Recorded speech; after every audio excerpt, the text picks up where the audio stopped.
இந்த செய்தியை உங்களுக்காக வழங்குவது யூரோ குரூப் மலேசியா.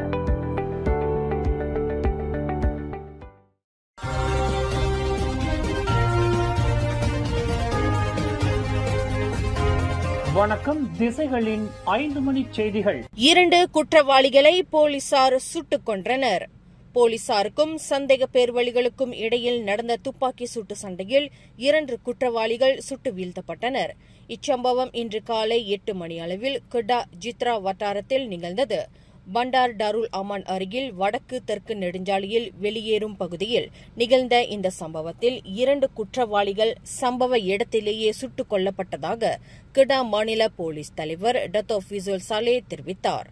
ரோந்து பணியில் ஈடுபட்டிருந்த போலீசார் சந்தேகத்திற்கு இடமாக சென்று கொண்டிருந்த ஒரு 4-wheel டிரைவ் வாகனத்தை தடுத்து நிறுத்த முயற்சித்தனர். எனினும் போலீசாரின் உத்தரவை பொருட்படுத்தாமல் சென்ற அவர்களை போலீசார் பின்தொடர்ந்து சென்றனர். அப்போது அவ்விரு குற்றவாளிகளும் போலீசாரை நோக்கி துப்பாக்கிச் சூட்டை நடத்தினர்.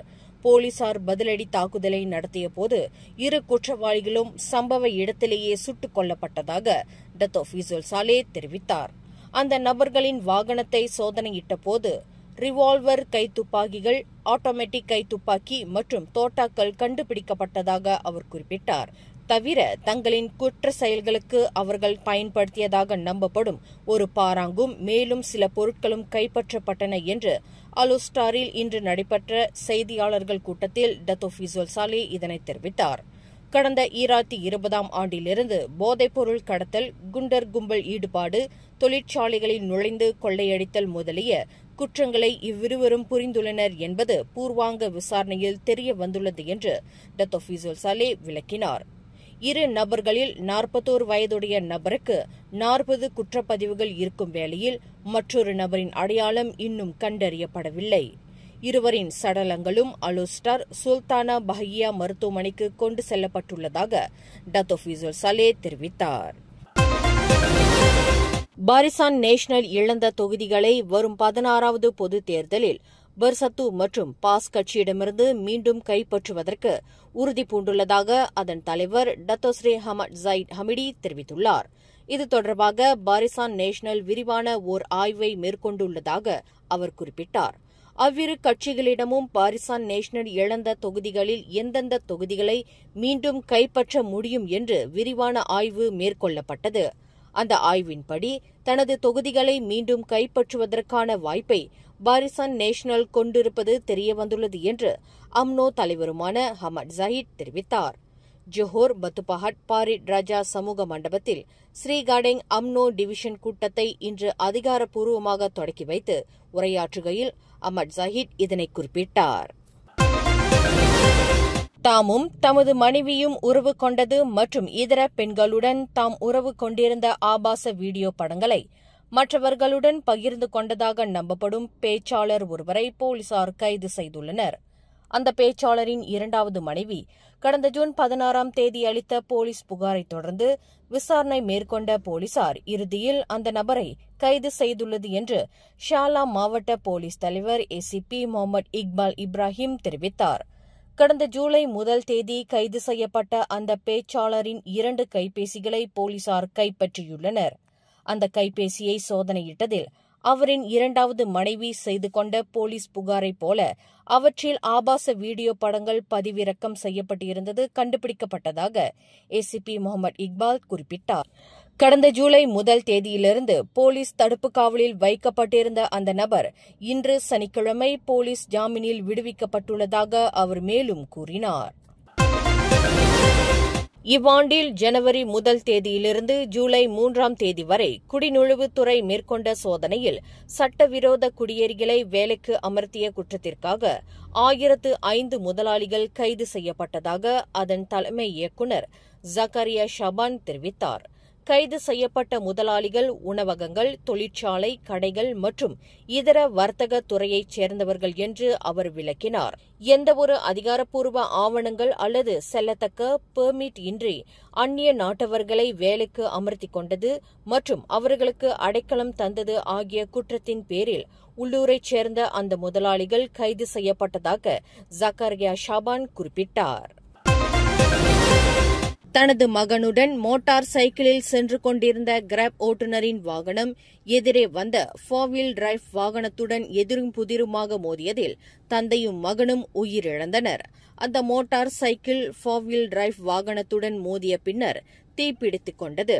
இதில் 52 வயது கிராப் ஓட்டுநரும் அவரின் 3 வயது மகனும் சம்பவ இடத்திலேயே மாண்டனர். இந்த சம்பவம் நேற்று இரவு 8:10 மணியளவில் ஜோஹர் தங்காவில் நடந்தது. இதில் 27 வயதுடைய 4-வீல் டிரைவ் ஓட்டுநர் சொற்ப காயங்களுடன் உயிர் தப்பினார். செரம்பான் சுங்கைகாடோட் தாமன் துங்கு ஜஃபாரில் வீற்றிருக்கும் ஸ்ரீ ஆதி பெரியநாயகி அம்பாள் உடனுரை ஸ்ரீ மகாராஜராஜேஸ்வரர் தேவஸ்தானத்தின் வருடாந்திர மகோற்சவ பெருவிழா நாளை ஜூலை 6ஆம் தேதி ஞாயிற்றுக்கிழமை வெகு சிறப்பாக நடைபெறவிருக்கிறது. காலை 6:01 மணிக்கு ஆலய நித்திய பூஜையை தொடர்ந்து அம்மையப்பர் கலச வழிபாடு, சிவவேள்வி பேரொளி தரிசனம், அம்மையப்பர் தீர்க்க தாவாரி தீபாதாரணை நடைபெறும். காலை 8:01 மணிக்கு பால்குட ஊர்வலம் நடைபெறும். காலை 11:01 மணிக்கு உச்சிகால சிறப்பு பூஜை, மகேஸ்வர பூஜை நடைபெறும். மதியம் 12:31 மணிக்கு அன்னதானம் மற்றும் பக்த பெருமக்களுக்கு திருநீர் பிரசாதம் வழங்கப்படும். மாலை 6:31 மணிக்கு சிறப்பு பூஜைகளுக்கு பிறகு பஞ்சமூர்த்திகள் ரத ஊர்வலம் இடம்பெறும்.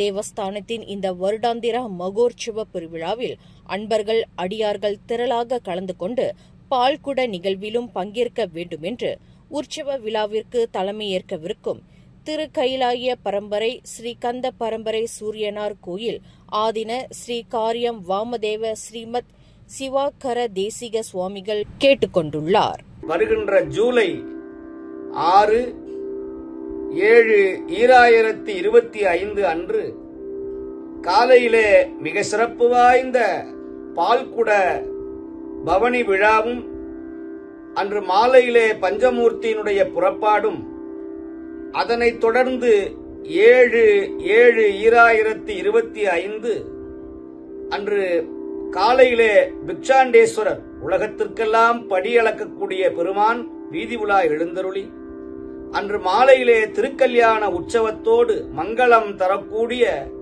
அந்த திருக்கல்யாண வைபவமும் மிக சிறப்பாக நிகழ இருக்கிறது.